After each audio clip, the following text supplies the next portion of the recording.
A friend and fellow band member recently acquired this wacky looking drum set. To make a long story short, this kit has only been around for 12 years. It's only a 12-year-old kit, but it's moved locations a few times, and in the meantime, it hasn't been stored properly. It's in rough shape. The screws on the inside of the shells, especially on the floor tom, are rusted. The hoops are showing the beginnings of corrosion. The bearing edges are a little scuffed up, and the heads are very beaten up. However, we decided to see if we could fix up this kit only by tuning the heads and adding or subtracting muffling. In other words, just working with what we've got, $0 budget. As the title implies, this can be done. First, let's give a listen to the kit as is. We set it up, didn't change anything on it, and I hit record and started playing. So here's the Zebra kit in its current state.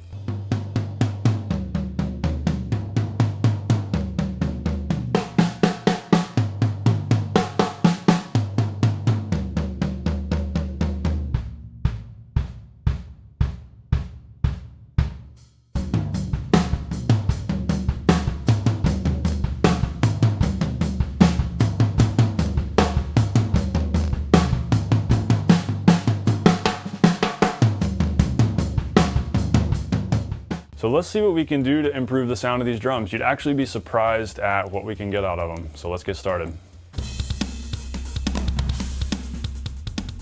Welcome to the Non-Glamorous Drummer. If you're new to the channel, I hope you'll subscribe. I'm all about giving you the non-glamorous tips and tricks of the trade to help you become a better drummer in whatever way that is. This week it's learning how to take care of a drum set and figuring out how to get the best sound possible out of a really cheap kit. This is definitely something not glamorous, but you get to just sit back and relax, and in just a few minutes of video, watch me spend hours getting this kit to sound better. So here we go.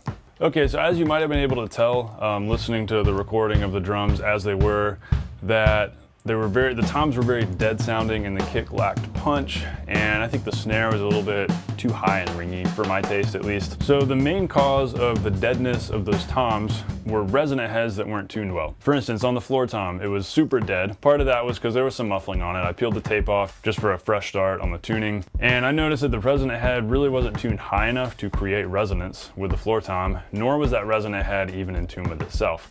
If a resonant head isn't in tune with itself, it's not really going to resonate, and you're not going to have a great full kind of tom sound that we usually go for. Really, it was the same story with the rack tom, where the resonant head just wasn't tuned as high as it ought to be.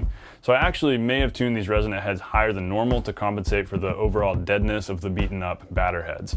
When heads get old and beat up, they begin to lose some of that resonance, and so in this scenario, I had to do what I could to bring out as much of that as possible. Also, and this is the reason why the thumbnail said what it did, don't ever do this to a kit. The zebra skin cloth was covering some of the bearing edges on the toms. I was able to notice that first thing because of the clear heads on there. That is not good because that causes a couple problems. Number one, we've got cloth on a wood bearing edge, and that's going to mess with the tone, and that's not a good surface to have going on. It's going to deaden it a little bit. But also there's cloth on one part of it and not cloth on another part. That's going to make it really tough to get a consistent sound around the head and get the head in tune with itself. So that was also a big reason why things just weren't resonating, because things weren't, the head wasn't in tune with itself. Tom heads have got to be in tune with themselves if resonance is what we're going for. So peeling back some of that cloth, getting the heads tuned as well as possible, and also removing any of the muffling really helped bring out a little bit more resonance so we could at least get a bigger tom sound going on that is definitely better than where it was. You can also notice here though that the screws in the floor tom are rusted, which is also not good. We'll come back to that point and talk about that a little more in a minute. As for the kick, a couple of problems going on with the kick. There was no muffling inside, no muffling on the heads. I know there are some kick drum purists out there who don't want to do any muffling, but generally you've got to at least have some kind of muffling on the head, even if you don't have muffling inside. So this was a wide open kick that also wasn't tuned well, so it sounded pretty terrible, lacked punch. So the first thing I did was take the heads off, put them back on, just retune, get the batter head where it's feeling right, but tune the resonant head very low. The resonant was tuned way too high before, so there wasn't enough low end. With the batter head tuned, medium-ish, and then the resonant head tuned very low, we get a lot of punch and low end. Combine that with a pillow that we threw in there for good measure, put that kind of in the middle and had it making contact with the batter head but not touching the resonant head. That helps really give us a good punchy sound, which really brought the kick drum from here to up here. No, it's not an incredible sound, but it's definitely a lot better, and that's what we're talking about here. Working with what we've got without replacing anything and just making it better. As for the snare, it actually didn't sound terrible. It actually reminded me of a Ludwig Acrolite. This was a pearl, I think just a basic steel snare. It was tuned very high and it was a little ringy, so I decided to bring it down just a tad, and this is really just my personal preference. Loosen the snares up a little. I also threw a moon gel on there just to tame some of that ring, and I felt like that sounded better. I know snare tuning is very subjective. The main thing here was making sure it was in tune with itself, that we had a good tuning relationship between the batter and the resonant head. I like the resonant a little higher so it's more sensitive to bring out some of the snare sound, some of that sizzle. So the snare really wasn't terrible right off the bat, so I didn't change a whole lot of it. So at this point, we're ready to re-record the kit.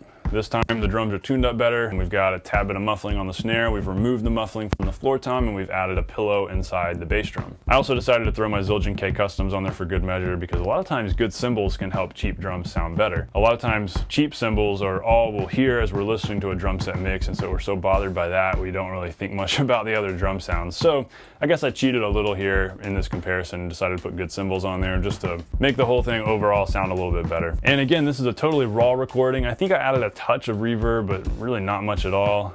So very raw, no compression, no EQ. Here's what it sounds like now.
And also, just because I think this is interesting, when people record drums, they're always adding EQ and compression and reverb and all these different effects to create a very processed drum sound, to bring about the punch, to bring about more resonance and just make the drums feel bigger. Here it is, this is the after, with the drums in tune, plus effects, plus EQ and compression and reverb and whatnot. Here's what that sounds like.